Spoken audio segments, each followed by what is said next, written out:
सुप्रभात। नमस्ते मेरे प्रिय छात्रों। हिंदी सुलभ भारती 7वीं कक्षा। तो आज हम पाठ 7वां जहाँ चाह वहाँ राह इस पाठ का अध्ययन करेंगे। पढ़ो और समझो। अनुराधा मोहिनी इस पाठ के लेखक जो है, लेखिका अनुराधा मोहिनी जी है। तो हम जो रचनाकार है तो उनका परिचय देखेंगे। तो अनुराधा मोहिनी का जन्म 21 सितंबर 1961 में हुआ है, नागपुर महाराष्ट्र में। परिचय। अनुवाद के क्षेत्र में अनुराधा मोहिनी जी ने अमूल्य योगदान दिया है तथा आपने विविध पारिभाषिक कोशों की निर्मिति में सहभाग, वैचारिक एवं ललित पुस्तकों का संपादन किया है। तो जहाँ चाह वहाँ राह, यह जो कहानी है तो इस कहानी में लेखिका ने संकल्प शक्ति और उसके समुचित क्रियान्वयन से असंभव काम को संभव करने की प्रेरणा दी है।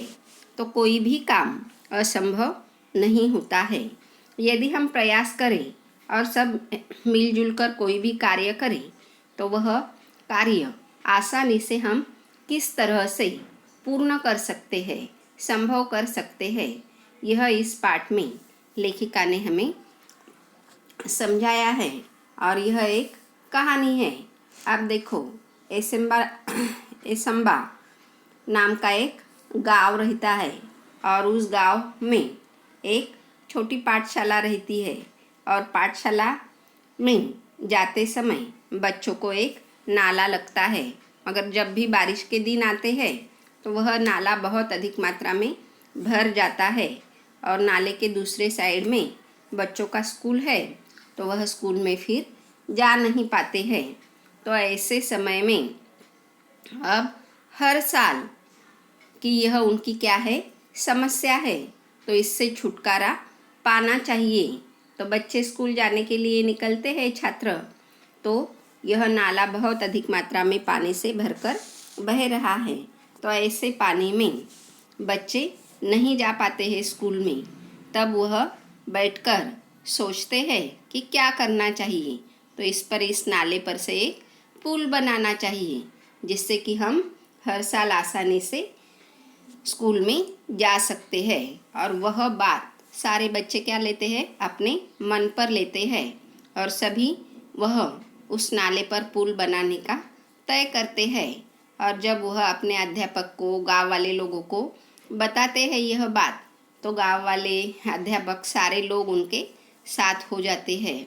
और फिर जो पुल के लिए सामग्री रहती है तो वह सामग्री लाने के लिए सभी घरों से, सभी लोगों से वह 20-20 रुपये जमा करते हैं। और फिर इंटरनेट पर सर्च भी करते हैं कि नाला कैसे बनाना चाहिए कंप्यूटर पर, और वह फिर उस पर पुल बनाते हैं। तो एकता से ही वह पुल बना पाते हैं। तो यही इस पाठ में दिया गया है। तो अब देखो, एसंबा गांव की पाठशाला की घंटी बजी। धुआंधार बरसात हो रही थी। वर्षा के कारण प्रार्थना मैदान पर न होकर कक्षा में संपन्न हुई। उपस्थिति लेते हुए गुरुजी ने देखा कि आज कक्षा में बहुत कम विद्यार्थी है। आज इतने विद्यार्थी के अनुपस्थित रहने का कारण क्या है? उन्होंने विद्यार्थियों से पूछा। वही नाला गुरुजी, सबने एक स्वर में उत्तर दिया। अब देखो, जो एसंबा गांव है तो एसंबा गांव की पाठशाला की घंटी बजती है और सारे बच्चे प्रेयर के लिए, प्रार्थना के लिए मैदान में नहीं जाते हैं, तो वह कक्षा में ही जाते हैं क्योंकि बाहर धुआंधार यानी बहुत अधिक मात्रा में बरसात यानी बारिश हो रही है। इसलिए जो प्रार्थना होती है तो कक्षा के अंदर ही होती है। और अब जो गुरुजी है, अध्यापक है, तो प्रेजेंटी लेने के लिए क्लास में आते हैं और क्लास में आने के बाद उन्हें पता चलता है कि बहुत से स्टूडेंट अब्सेंट है। तो अब्सेंटी का कारण क्या है छात्रों को वह पूछते हैं।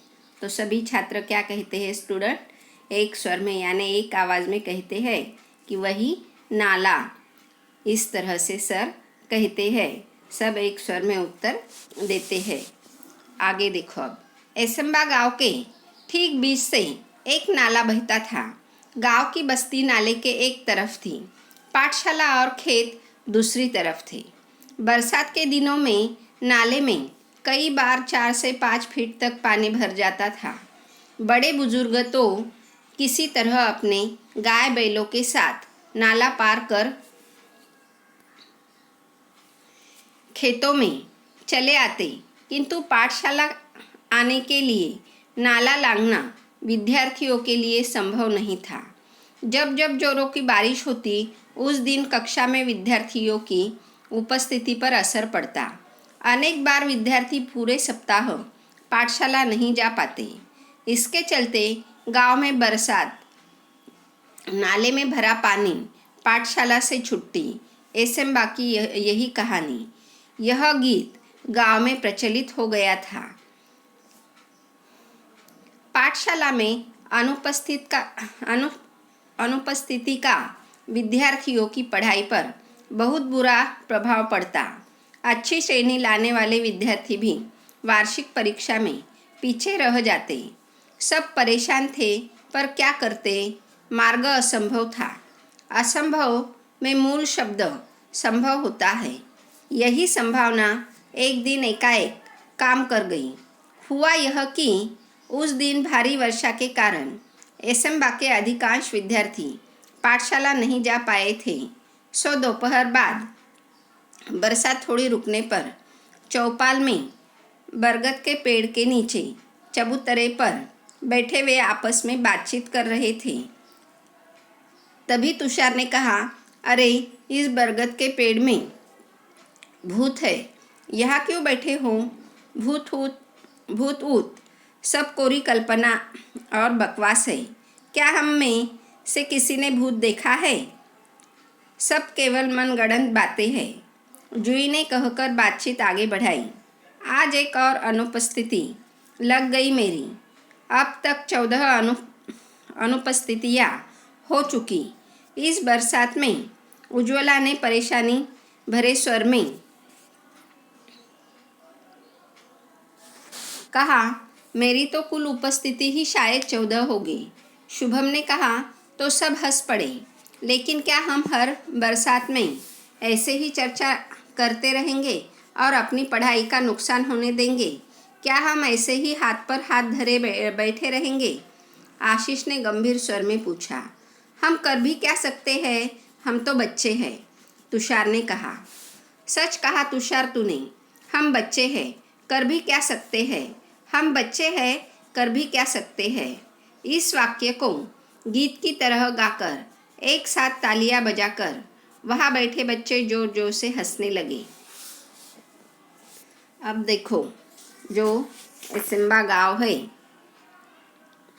तो एसम्बा गांव के बीचों बीच क्या है, एक नाला है। तो बीचों बीच से यह नाला बहता हुआ हमें दिखाई दे रहा है। एक तरफ क्या है, गांव की बस्ती है और दूसरे साइड में पाठशाला और गांव के बाजू में जो खेत खलियान होते हैं, तो वह खेत है। तो अब बरसात के दिनों में यह नाला 4-5 फीट तक पानी से भर जाता है। बहुत अधिक पानी मात्रा में पानी बहने लगता है। जो बड़े बुजुर्ग यानी बड़े लोग होते हैं, तो वह किसी तरह से तो यह गाय बैलों के साथ नाला पार कर लेते हैं। मगर जो छोटे छोटे बच्चे हैं, तो 4-5 फीट तक वह पूरे ही डूब जाएंगे। तो वह ऐसी स्थिति में स्कूल में जा सकते हैं क्या? तो नहीं। तो यह जो छोटे छोटे बच्चे हैं, तो उस दिन जिस दिन बारिश अधिक होती है, तो उस दिन वह पाठशाला नहीं जा सकते हैं, स्कूल में नहीं जा सकते हैं, क्योंकि यह नाला लांघना उनके लिए संभव है क्या? तो नहीं, तो यह नाला लांघना उनके लिए संभव नहीं है। और सप्ताह में बहुत से दिन उनकी जो पाठशाला है तो अनुपस्थिति यानी अब्सेंटी लग जाती है। जब भी अधिक मात्रा में बरसात होती है तो उनकी अब्सेंटी लग जाती है। इसीलिए जो गांव के बच्चे हैं तो बारिश अधिक होती है और वह स्कूल नहीं जा पाते हैं, तब वह यह गाना गुनगुनाते हैं। गांव में बरसात, नाले में भरा पानी, पाठशाला से छुट्टी, एसम्बा की यही कहानी।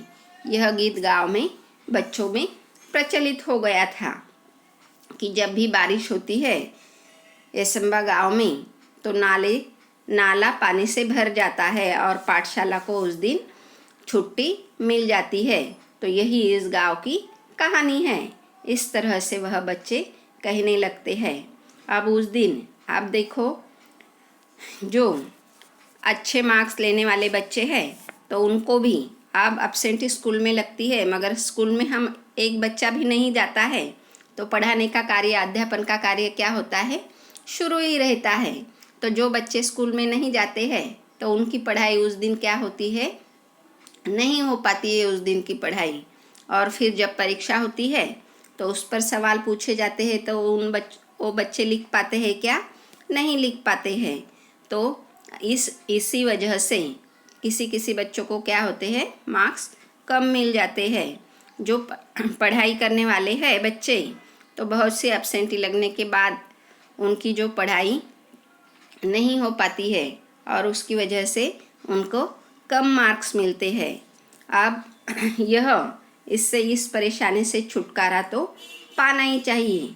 इस तरह से वह बच्चे अब कहने लगते हैं। तो एक दिन बहुत अधिक मात्रा में फिर से बारिश होती है और सभी एसम्बा गांव के बच्चे क्या होते हैं, स्कूल में नहीं जा पाते हैं। और बारिश कम होने के बाद सारे बच्चे क्या होते हैं, एक बरगद के पेड़ के नीचे आकर बातचीत करने लगते हैं। तो उतने में ही वहाँ पर जो गांव में रहता है तो एक बच्चा क्या कहता है कि इस बरगद के पेड़ पर क्या रहता है, भूत रहता है।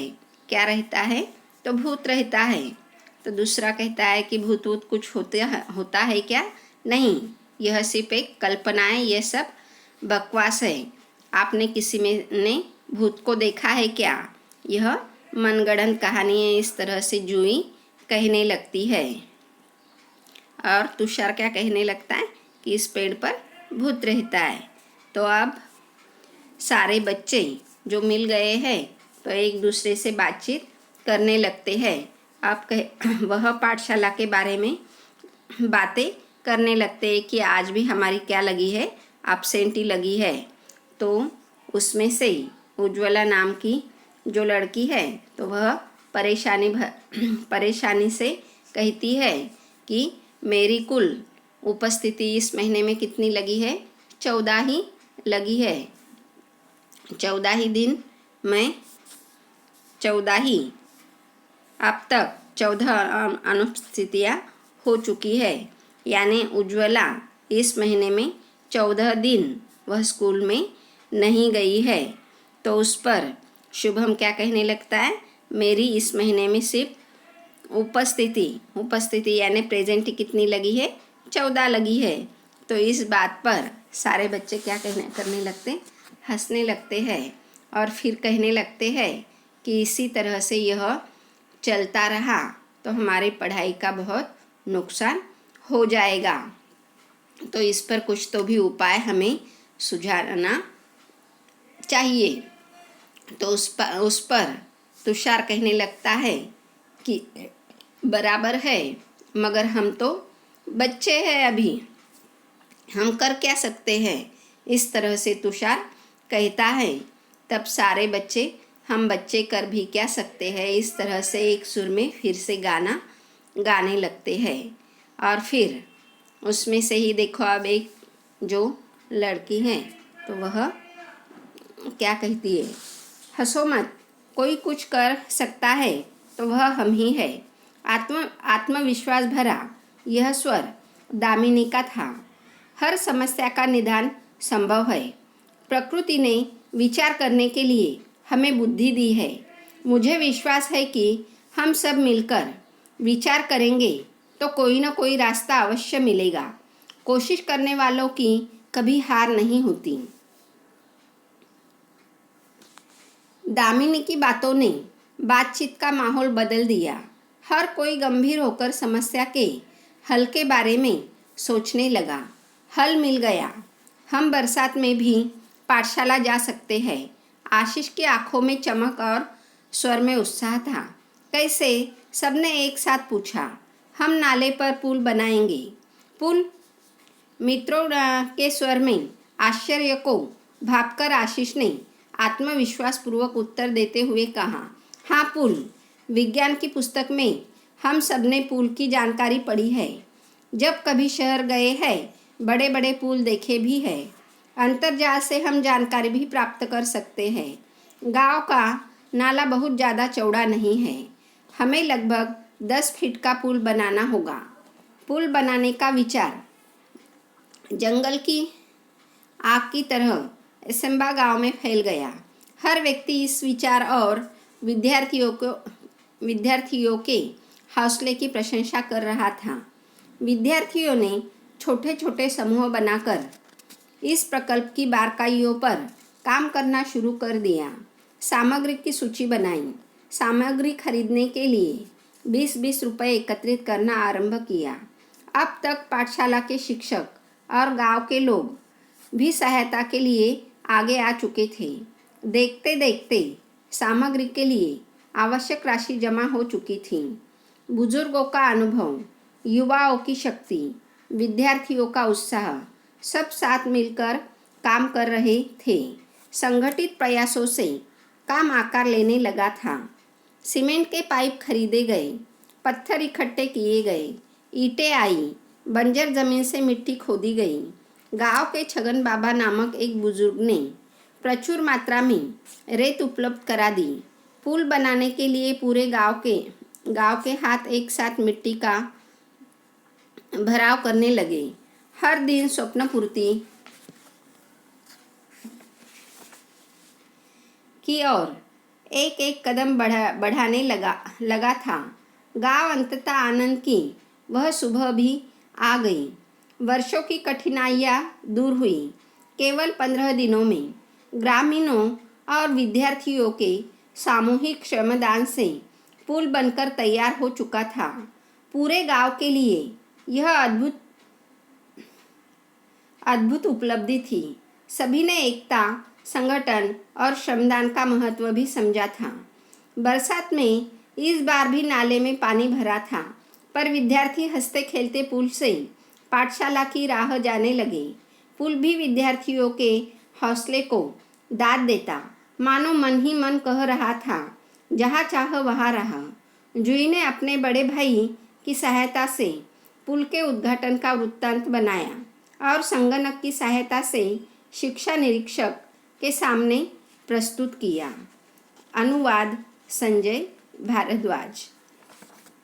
तो अब हम देखते हैं कि जो बच्चे कहते हैं कि हम बच्चे हैं, हम कर भी क्या सकते हैं, तो इस पर जो दामिनी नाम की लड़की है तो वह सारे बच्चों को कहने लगती है कि हंसो मत, कोई कुछ कर सकता है तो वह हम ही है। और पूरे आत्मविश्वास से वह कहने लगती है कि हम इस पर क्या बनाए हम इस पर हमें विचार करना ज़रूरी है। इस तरह से वह कहने लगती है, क्योंकि प्रकृति ने हमें क्या दी है? बुद्धि, सोचने के लिए दिमाग दिया है, तो इस पर सोचना बहुत ज़रूरी है। और दामिनी की बातें सभी बच्चे गौर से गंभीर होकर सुनने लगते हैं।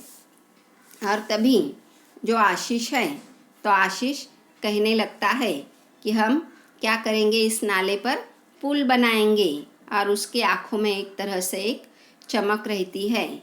और जब आशीष कहता है कि हम इस पर पुल बनाएंगे नाले पर, तो सारे मित्र आशीष की ओर आश्चर्य से देखने लगते हैं। मगर आशीष का जो चेहरा है, तो आत्मविश्वास पूर्वक वह उत्तर देता है कि हाँ, हम इस पर क्या बनाएंगे?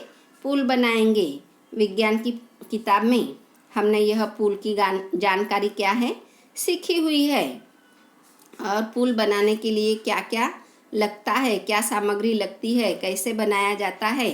तो यह अंतर्जाल यानी क्या, इंटरनेट जो हम सर्च करते हैं हमेशा कंप्यूटर पर बैठकर मोबाइल में, तो उसे क्या कहते हैं, अंतर्जाल यानी इंटरनेट पर हम सर्च पुल बनाने की जानकारी प्राप्त करेंगे। और यह जो बच्चों का कहना है, तो यह सारे गांव में यह खबर फैल जाती है कि बच्चे नाले पर क्या बनाना चाहते हैं, पुल बनाना चाहते हैं। और सभी बच्चों को मदद करने के लिए गांव वाले तैयार हो जाते हैं। और सारे लोग फिर 20-20 रुपए एकत्रित करना आरंभ हो जाता है। और शिक्षकों में भी यह बात का पता लगता है। और गांव के और शिक्षक सारे लोग बच्चों की सहायता के लिए आ जाते हैं। और यह पुल बनाने के लिए जो बुजुर्ग यानी बूढ़े लोग हैं, तो उनका अनुभव काम आता है। और जो युवक है, तो उनकी शक्ति इस काम में, पुल बनाने के काम में काम आती है। और संगठित प्रयत्नों से, संगठित यानी क्या, सभी मिलजुल कर यह कार्य करते हैं।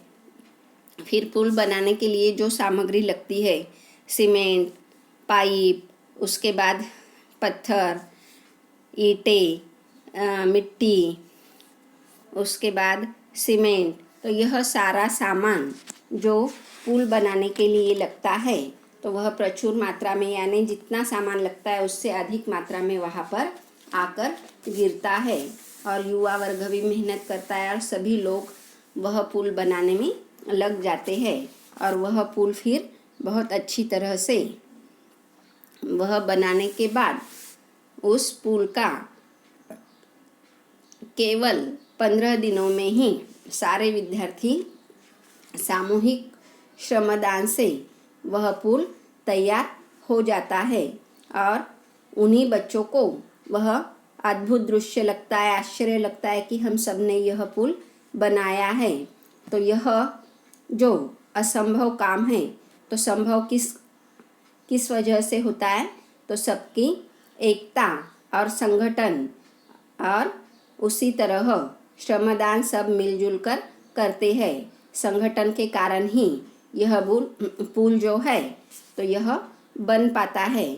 और उस साल फिर बहुत अधिक मात्रा में बारिश होने पर भी सारे बच्चे हंसते खेलते पाठशाला जाने लगते हैं। और जब पुल पर से वह बच्चे गुजरते हैं, तो जैसे कि वह नाला उनसे कह रहा है कि यह बच्चों ने क्या पुल बना ही दिया और रोज़ पाठशाला भी जा रहे हैं। तो बच्चे के हौसले की वह पुल दाद देता है। और मन ही मन क्या कहता होगा, जहाँ चाह वहाँ राह।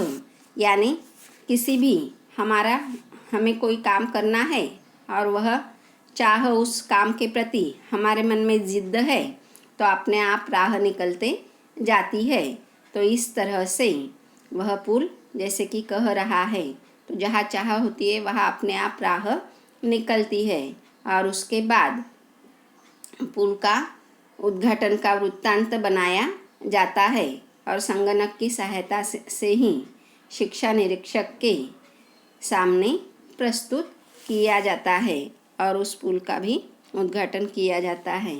तो यह जो कहानी है, तो यह दूसरे भाषा में थी, तो इसका अनुवाद जो है तो संजय भारद्वाज जी ने किया हुआ है। तो यहाँ पर यह पाठ समाप्त होता है। तो आप सभी को यह पाठ पढ़ना है, 2-3 बार पढ़ना है। तो धन्यवाद छात्रों।